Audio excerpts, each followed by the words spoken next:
اللهم إن هذا المرض جند من جنودك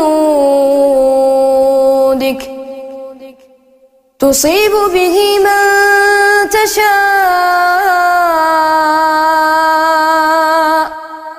وتصرفه عن من تشاء.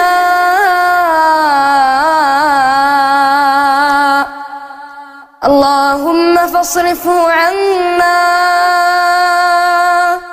وعن بيوتنا وعن أهلينا وإخواننا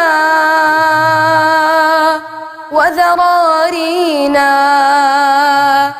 وبلادنا وبلاد المسلمين. اللهم إنا نستودعك بلاد الحرمين، نستودعك سماءها وأرضها والمقيمين على أرضها. إلهنا قلت وقولك الحق، قل يا عبادي الذين أسرفوا على أنفسهم لا تقنطوا من رحمة الله. إلهنا ما قنطنا من رحمتك، إنك تغفر الذنوب جميعا. تحصنا بذي العزة والجبروت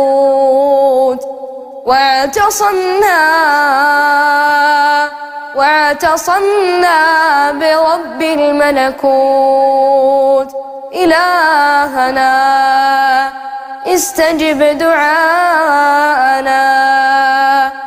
وصلى اللهم وسلم على نبينا محمد وعلى آله وصحبه وسلم. وآخر دعوانا أن